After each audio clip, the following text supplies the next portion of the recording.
we're still a long way from harvest. And again, long silks is not a new phenomenon. We'll have that from time to time. The silks will get out ahead of the tassel just because of the growing conditions or whatever it is. And now we kind of know with Bob Nielsen's work that could just be really aggressive pollinators that have good drought tolerance to that under good conditions. Welcome back to the Cornelius Seed Podcast. This is a follow-up to our recent episode where we talked about tassel wrap and poor pollination. So now now that the dust has settled a little bit, we're going to just dive in a little bit deeper and just hear some more of the research and insights that Craig, our lead agronomist, has got. So welcome back, Craig. Hey, good to be here again. Likewise. It's different to being able to sit across from you on the screen versus sitting right next to you. I'm not sure which one I dislike more. Well, I noticed the one when we were together, it made it look like my hair's thinning up here, which obviously it's not. So that's something to do with the lighting in the studio, I guess. It is. We're working on correcting that. At my local gas station, when I go in there, same thing. I was telling them they need to get that corrected at the little monitor because it's doing something back here that I know is not there. Yeah, I mean, I'm used to it putting on 20 to 50 pounds, but the hair thinning, wow. It's there. Tell you what, well, that's awesome. So speaking of thinning, right, and things not being as full as we'd expect them to be, it's a perfect segue for tassels. We've got some tassels behind me on kind of what we should be expecting. Yesterday, we sent out a quick podcast alert, off the cob series, as we're calling it. And this is just as we started noticing a pattern or an uptick of people as they're out there scouting and kind of assessing what they're going to do next. Folks were realizing that silks were ready to rock and roll. Folks also observed some extra long silks. And the problem now there is that last tassel was tight. It wasn't unfurling in the whirl. Let's recap that, if you will, just that way in case people didn't listen to that, and then just jump in. Yeah, so first thing I would say is that this is a very rare phenomenon that we don't usually see. So what we're going to talk about will definitely fall into the category of this is what we think that we know now. And so these things can really change as we figure this out a little bit more. But obviously something, happened in these affected fields, whether it was some kind of a stress probably earlier in the plant's life cycle. And normally we think of drought, screwing things up. That corn plant, when it comes out of the ground, it's determining yield in a lot of ways, up until the point and even after pollination. So it's determining rows around early on, that B5-ish stage, then length of the ear at that B12-ish stage, and everything in between. I mean, if there's a stress in that anywhere in there, it can affect that yield, in a negative manner. So something happened early on in probably that May timeframe, I would say, that caused some sort of stress that caused this phenomenon to happen. But basically that last leaf that is surrounding the tassel is not opening, not unfurling like it normally should. It's remaining pretty tight. So we'll have pictures on here, and people have already seen them probably. You may just have the main, the top half of the main stem of that tassel that is out, and it's dropping pollen, but we want the entire tassel to be out, including the branches on it, so we can drop, as much pollen as we need to get those silks germinated down there on the ear. But kind of coinciding with that, which may be a complete separate issue, it looks like we have had some of these silks are coming out earlier than we would like. We would like the silks and the pollen to come out, or the tassel to come out at about the same time. But when a silk comes out, it's going to continue to grow, probably for a 10-day period until it gets pollinated. Okay. Once it's pollinated, the pollen actually germinates on the silk and then sends the pollen tube down to fertilize the ovule, which is going to be the kernel. Once that process happens, that silk stops growing. So when we see these silks that are 6, 8, 10 inches long, they have not been pollinated yet. It looks like, and Bob Nielsen, you've included the article in the earlier one, and we'll include it in this one again, I'm sure. In some of his work he did at Purdue there, he is showing that some of these newer hybrids that are bred for drought tolerance are very, very aggressive in their silking pattern. Now, they're bred that way so that they will silk even under droughty conditions, which is a really, really positive thing. But he is showing that they are so aggressive that under really good growing conditions, which we have this year, that they can get out there and start silking maybe a little bit earlier than we would normally want them to. So we may be seeing two things in here. Tassel is not unwrapped like it should be, so it's not dropping the amount of pollen that we would like it to in a timely fashion. And maybe these silks have got ahead of things a little bit too in some of these hybrids. And we see that here. I mean, as you've been talking, I've toggled between some of the images that you've sent, but here in this particular one, right, is that one where you're showing exactly what you're describing, right? Yep. It's only that main branch that's out there. Yep. And it's dropping pollen. And these pictures from the same plant, you can see pollen is down there on the leaves. That's a perfect one right there. So it is dropping pollen. And even though these silks are long, they may have already been pollinated, they may have stopped growing now. But when they get that long, I think the main thing that we worry about is are the silks on the backside or on the downside of that ear, is the pollen going to get into those silks to fertilize them? And I think in areas where people have already identified some issues where all the kernels are not getting fertilized, that's probably what we're seeing is some of those silks were buried down underneath and you didn't get enough wind or anything to move that pollen down in there and hit those silk tubes. And in the silk tubes being that long, I mean, the pollen will germinate anywhere along the silk. So if it lands on, a 10-inch long silk right up at the tip of the ear, I mean, that's no issue. That's normal. But if it lands on it way down below and that that silk tube silk has been out there for a long time, I mean, that silk itself can collapse, and not allow that pollen tube to grow down through it and reach the ovule down there. So there's all kinds of issues when it gets to be that long that we're concerned about. It seems like this is going to manifest in obviously poorly pollinated corn, which is immediately leading to yield reductions. And,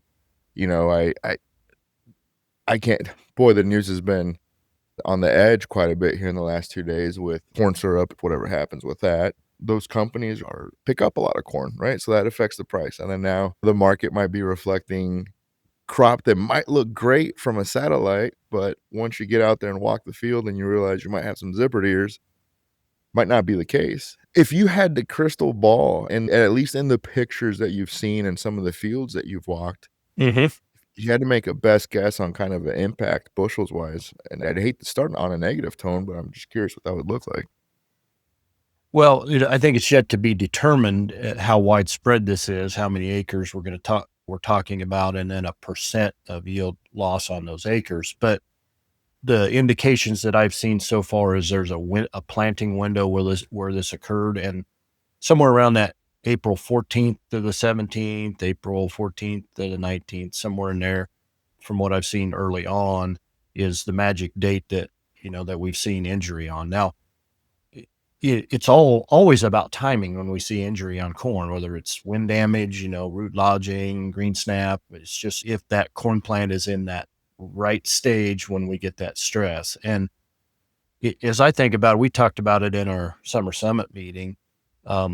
We had some really abnormally cold weather in the middle of May. So if I'm looking at it now and you're telling me this is a stress that caused this, the main stress that I could indicate is that middle of May cold temperatures. And we had imbibitional chilling and just regular cold injury at that time period, which we normally get in mid-April, and we had it in mid-May. So I think the 13th, I'm looking here at my chart that I had at the summer summit, we dropped 20 degrees from the 13th to the 18th. We got down at least 40 degrees and maybe below that. So, and that's what gave us the chilling.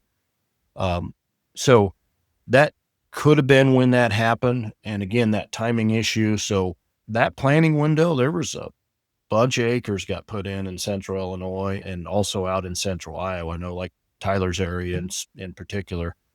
He had a ton of acres going in that window. So there's a lot of really high productive acres that got planted there. So it could be pretty extensive, and you just knock off, whatever 10%, 20% off of some of these high yielding fields.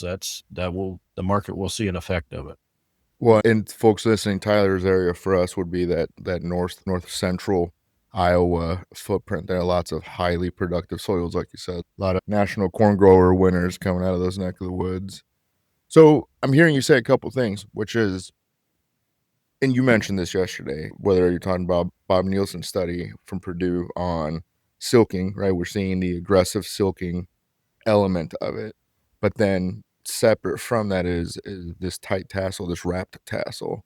And you're pointing out here, I believe I've got the slide showing, is that temperature swing. Is it something that, I mean, we should be scouting anyways, no matter what, but especially prelim information coming out is that April 13th, 14th to 16th window. And we see here, there's a stress there, right? So you're stressing the plant. Have you come across any consistency in genetics, a certain trait package, a family? I know it's too early to tell. I do want to be clear on that. And right now we're kind of we're talking about this because everybody's talking about it. We want to give your perspective from it. Yeah. Well, the only thing, I mean, I can talk about our lineup, what we've seen and the genetic backgrounds there.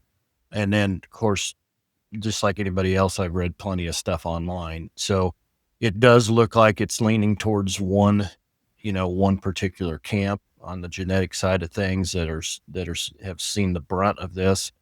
But I would caution that it is pretty early, and we certainly could see it in multiple genetic packages.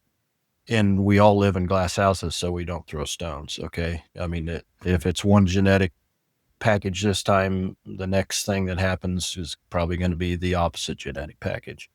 So that's why, as an independent, we carry, all the genetic suppliers stuff, and we select the best stuff from everybody that fits in our particular geography. That's what we're trying to do. But we think that's a big part of that is spreading out the risk of our customers, so you're going to use different genetic packages from an independent seed company. And this is a pretty good example of why you do that. So you don't have all those eggs in one genetic basket. But again, it's a timing thing. I mean, the other genetic camps could have got dinged, if that stress occurred at a different time frame. If this happened to one particular corn genetics, any corn genetics would be susceptible to it. Yeah, no, absolutely true. And with it, we've seen to have a really great start for the most part, other than the call out you have there. And I also think back to just for us here in Jackson County, where the home office is at, and I help put in some of the plots and some of the strip trials we do here. And as part of doing that, we also helped go out there, and they rotary hoed it. It was crusting out very early on, right? And I remember that we went back and filled in some holes, hand planted some just to see what wasn't going to make it. We also had some gopher damage. So it was an interesting little exercise. My point being is that early on, I can tell that just those plants, whether they're corkscrewing and they're coming out of there or whatever, there was some early on stressors. So one of the articles that you sent talked about after a stress time period. I mean, do you feel like that lines up perfectly with what we've got going on here?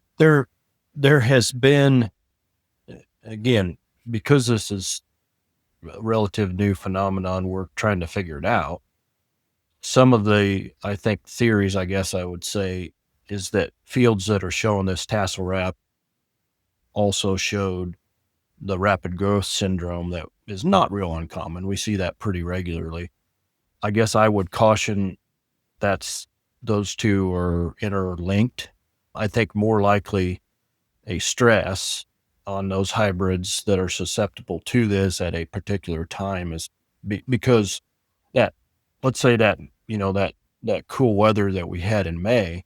So those corn hybrids that were planted in that magic window in mid-April, they were at a certain stage when that cold weather hit, and hybrids planted at the end of April, 1st of May, were not in that stage yet where this would have caused that type of injury. So I think more likely it was something like that. And the rapid growth syndrome usually comes when we've got pretty cool conditions, which we had in May, particularly cloudy, cool conditions, where the growth is pretty slow. And then you move into really warm, particularly humid conditions that are just ripe for rapid growth. And we definitely had that. We transitioned from cool weather in May, and there at the end of May, early part of June, we shifted and got real warm. And so we had that rapid growth, and then those leaves weren't unfurling, correctly because of that rapid growth syndrome. And eventually, within a week or so, they go ahead and unfurl. And then those leaves that were wrapped up inside of there that should have been out already, they turn a light green to a yellow because they haven't been able to hit sunlight and photosynthesize. And that's where you see that yellow flash just sporadically out through the field. So that's your rapid growth syndrome. I don't know that I would relate that to this. It could be. That's a theory right now. I think more likely it was the stress that we had earlier on of some type. And it may not have been the cold stress. It may have been something else. That's an easy thing for me to point to because it was unusual. That makes sense. As you mentioned, right, the impact with all this is just going to be barren or partially filled ears. You made a comment yesterday, maybe today, about how you hadn't seen it consistently widespread like this. Things like this kind of happen from time to time, and it's not uncommon. And it might be exaggerated on how widespread it is too, right? I mean, I'm cognizant of the fact that the news travels a lot faster now, right? And so, if I'm seeing it on social media, it's probably going to show me more stuff like it because I'm already interested. That's just the nature of the algorithms that sometimes folks fail to realize, for better or for worse. Right. So why I mention this is because just like when something happens around the world, we hear it sooner and it might seem more dramatic. This could be in that same breath. You cover this all the time. You're going to do what's best for your operation and you'll know what's best. It seems to me like, and I know you'll do this with our team, is if there's issues and as you're out there gathering data, we've got a process to get this reported. And whether we're looking at, we'll go down and look at the lot, we'll go look at the field, what the soil is, and see if there's any analytics we can glean from that. And this could just be one of those like tar spot, right? You kind of joke about this often that folks are quick to get excited to see who found the first sign of tar spot. Correct. And I wonder, I bet there's a good percentage of those first signs are bug poop, but right. Yep. So, remember, bug poop will wipe off and tar spot won't, right? One of the goals for today's follow-up was just be able to show some visuals as to what we're talking about. Right. And then just to be candid with folks, to say that this is different. We're keeping an eye on it and we're going to keep you informed every step of the way. And I know you'll do a debrief with people. I'm happy to see that for the most part, as it relates to our customer base and our footprint, it's been minimal, right? Yeah. We've had some, I mean, what people really notice first is the long silks because that's unusual and it really stands out. So we've had some of those. One of them, I think far enough along, we've been able to determine that the pollination was still pretty good. And again, long silks is not a new phenomenon. We'll have that from time to time. The silks will get out ahead of the tassel just because of the growing conditions or whatever it is. And now we kind of know with Bob Nielsen's work that could just be really aggressive pollinators that have good drought tolerance to that under good conditions. But in general, most times those things will still pollinate pretty good because the pollen will eventually hit the silk. But that's what we want to do with this case. There's nothing we can do about it. It's going to be what it's going to be, but we can, in 10 days, 2 weeks after the pollination, if we go in there and we carefully do the shake test where we really remove the shucks very carefully. And once the pollen has germinated and, ran the pollen tube down there and actually fertilized the ovule, then, pretty soon after that, the silk will naturally detach from that seed, from the kernel. So, when we shake that ear, those silks will just shake off if it's a successful pollination. And of course, later on, you'll be able to see easy because the kernels will turn yellow and things like that. But we do need to follow up in these fields and see what that pollination and germination success was, and fertilization success was. So that's what we can do, is get out there and try to determine how much we're hurt and things like that. Absolutely. And you bring a good point. There's really at this point, unfortunately, there's no management practice or a product that's going to correct this. And we joked yesterday that when I brought up the helicopter thing to help spread it out, you said there's no reasonable way that's attainable for everybody. And really the only thing we can do now is, other than just adjusting the marketing strategies, is to think whether or not you're going to do a double spray fungicide or not to a crop that's been dinged. Yeah. Can you comment on that a little bit? I don't recommend a double spray fungicide anyway. My recommendation, and the reason you would do a double spray is generally tar spot. My recommendation has been for a couple years now of putting your fungicide on at R1 and using a long residual, one of the new ones, the SDHI or something like a Veltima that's got a really long lasting triazole. So because if you keep yourself healthy to the middle, maybe third week into August, and then you have tar spot move in, I don't see that as an issue. Okay. It's when tar spot moves in mid-August and you already have another disease there. The two together, when you get tar with another disease, is when you really get issues and possibly shut the plant down early. But that is a question. If I've got this issue, do I go ahead and put my extra money out there in a fungicide application? And guys need to, they have to make that decision by themselves. The plant can still, even if you have fewer kernels on there, it can still flex more to make up for that. So if we lose 10% of our kernels, that doesn't mean we'll necessarily lose 10% of our yield. We still got a lot of kernel depth that we can put on there. And the kernels are simply going to get bigger if there's not a kernel beside it, if you got a blank kernel in there as well. So in putting on a fungicide, I believe, is a great help with that kernel depth, which is determined, pretty shortly after we have fertilization there of the kernel.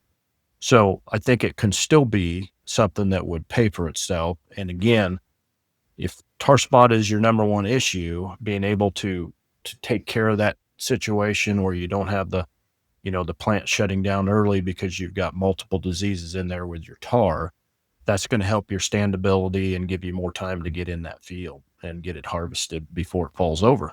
So there's still some great benefits to the fungicide application, even if you're in this kind of a situation.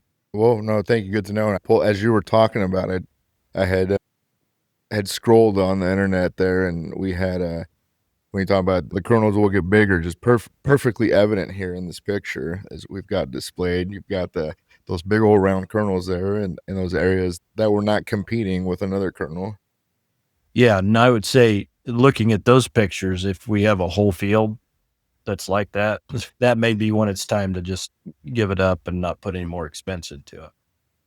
Absolutely. Just to be clear, that would be pretty severe there. You're probably not going to recoup your effort there. No, definitely. Credit where credit's due. I was zoomed in on that image, but it is not my image. This is off of X from Grains Gorilla, though. So Nice picture, though. Thank you for sharing. Okay, good. Well, we've talked about a lot on that. Really, as it comes down to it, it's too early to tell. You've made this pretty clear. There is some general consensus for the most part. That brief window of, at least in our footprint, in our maturity range, April 14th, April 17th, those windows there. Too much heat there with the early onset of rapid growth could be tied to this, and it might be in one genetic camp, but it's something that we're keeping an eye on.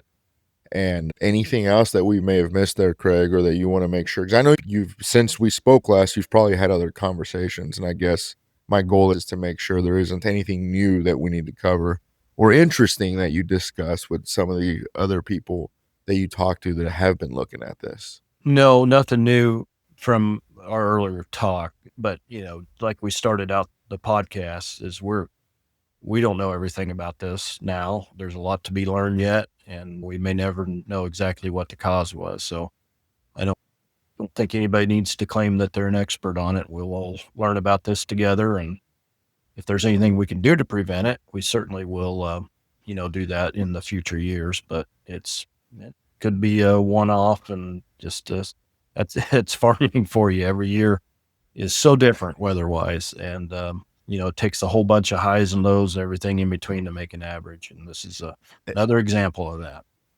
It absolutely is. And predictions and anything are always just that, is predictions. And I know we had not Chad Colby. Who did we have at our summer summit meeting? Oh, Hart from Iowa State. Right? Yeah, there you go. The other Chad. It had seemed that most models were trying, and we even saw this at an industry meeting in St. Louis here recently. It looked like it was going to be a record year, right? 180, over 181, and it's just funny. You learn from experience, and I say this a lot. Like, our crop looks great. It has all year. We're a long, long way from harvest, because as soon as you think you start counting those bushels, something happens, and we're still a long way from harvest. So just rain help. Absolutely. A lot can happen between now and then, and just ultimately taking good notes, making sure, whether it's your operation or even for us here internally, being aware of what's going on. I think that's what's great where we offer this custom bulk box solutions, is sometimes a person is just going to go through and spread that one hybrid across multiple acres because they have a full box of it. And everybody promotes spreading risk and putting in multiple hybrids. And our customized bulk box option helps offer something like that, and really bring you genetics from multiple suppliers, not just one camp. Yeah. And that is that's a thought with this phenomenon here. And I've seen that thrown around also on some of the threads. And it's very true. I usually do a split planter because I like to compare hybrids, and I like to spread that risk out a little bit. But you have two hybrids out there, they're not going to pollinate at the exact same time. So you're going to have pollen back and forth in that field, probably a longer period of time than you normally would if you have a couple of hybrids out there. Having said that, I don't have that this year because my entire focus was on the biological planter box treatments that I'm doing this year. So I needed to use the same hybrid across the planter to be able to compare that. But that would be an advantage, in this case, if you needed to throw pollen for a longer period of time. Definitely. Well, folks, that's it. That's all we have now. Thank you for tuning in. If there's any questions you have or any cool insights that you've observed out there as you're navigating this new unknown, please comment or let us know. So thanks for tuning in, and until the next one.